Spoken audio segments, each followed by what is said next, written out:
Okay, the Dark Tower. Hello, I'm the gunslinger, and I make very crappy movies. Oh my god. It's horrible.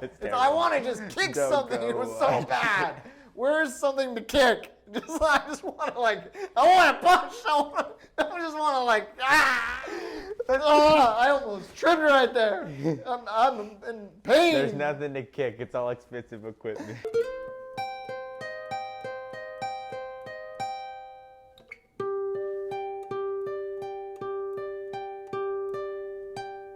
Today on SIMR, Mr. C and I review Stephen King's fantasy thriller, The Dark Tower, starring Idris Elba as the gunslinger and Matthew McConaughey as the Man in Black.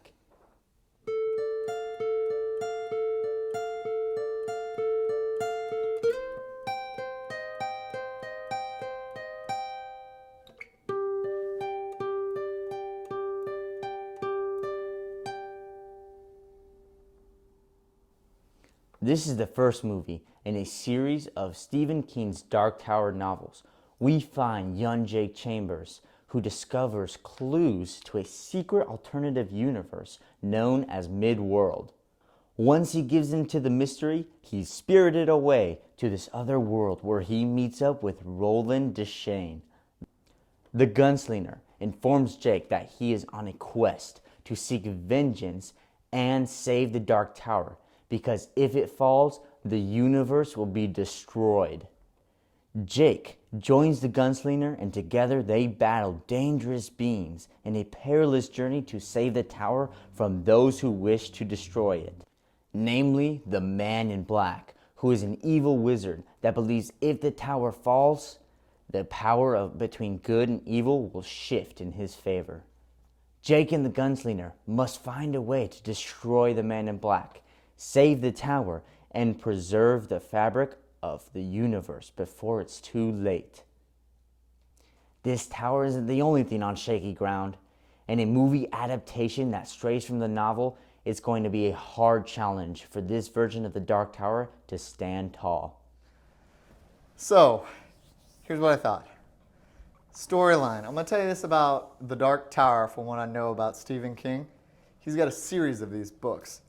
And sometimes with Stephen King, he's like a hit or miss kind of guy as far as relating his books or his novels to film adaptations. So this time, I'm thinking it was a miss. Because the book it's the longer book, The Dark Tower. And it's 4 books. It's 4 series. So there could be sequels to this thing. Hopefully not. But there could be.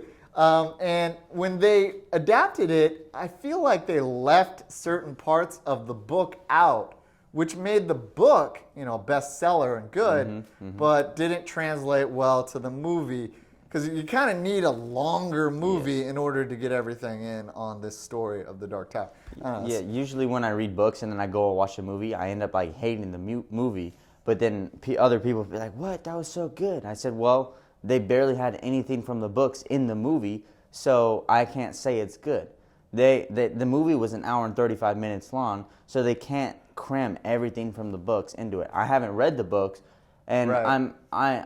After watching the movie, I'm not encouraged to, but I'm actually curious on if the books are as good as bestsellers, as good as they say. Yeah, and you're a reader too, and that's the thing. You hit on it. It was an hour and 35 minutes long. And the book, it's a thick book. Stephen King only writes thick books, all right? So they had to cut out a ton of things. And certainly they did. And a lot of that was character development of the gunslinger, who I enjoy the actor, Idris Elba, but I don't think he was very stoic in this movie. He kind of reminded me of the Terminator. Like Arnold Schwarzenegger. Yeah. But the Terminator and Terminator 1, because Arnold's Terminator 2, he's a little funnier. This guy was kind of bland. Like robotic. The whole time. Yeah. Because he had they were trying to get that troubled past, troubled mind in there where he's dead serious. That's right. But still, it was just too much. He was still human, so he should have been more emotional and not, "Oh, I do not aim with my heart.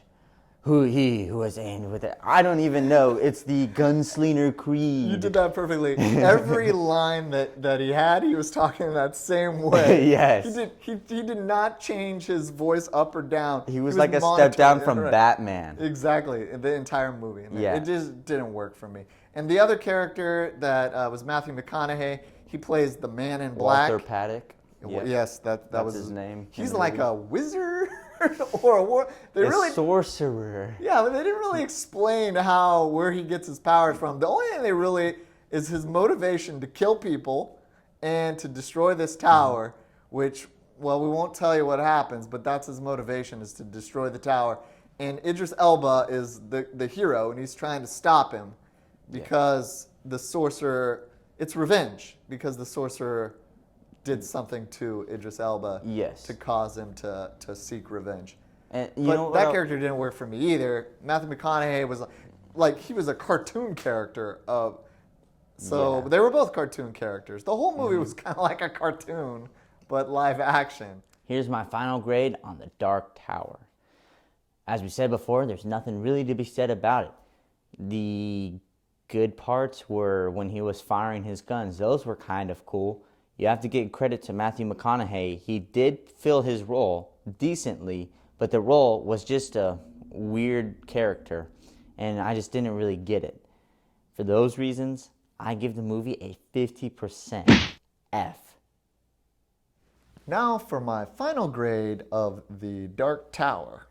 I'm going to have to start off by saying that sometimes when you take a best-selling novel and you translate that into a film, it doesn't really adapt very well. And unfortunately, that is the case with The Dark Tower. I feel like there were a lot more elements in the Stephen King novel that could have been included into this film to make it or flesh it out a little better. Maybe the backstory of the gunslinger and why the Man in Black killed his father and the revenge aspect. I didn't really buy into it. It was kind of comical to me. Idris Elba is usually a great actor, and he still is, but his performance as the gunslinger was just monotone at best. It was kind of reminding me of the Terminator, and this character shouldn't remind me of the Terminator. I mean, the Terminator's monotone the entire time, and I'm not talking Terminator 2, where he was funny and Arnold was kicking butt and making jokes, hasta la vista style. This guy and the gunslinger was just boring. So he didn't have good chemistry with Matthew McConaughey either. And I also like Matthew McConaughey, but in this film, he kind of played a cartoony character. He went over the top with the evilness of the Man in Black. I didn't really buy it. It was kind of funny. So all in all, I didn't really enjoy this film. I'm going to have to give it a 68% D+. It doesn't simmer. Well, hope you enjoyed the review, and thanks for watching. Remember, if it's cool and hot, it simmers.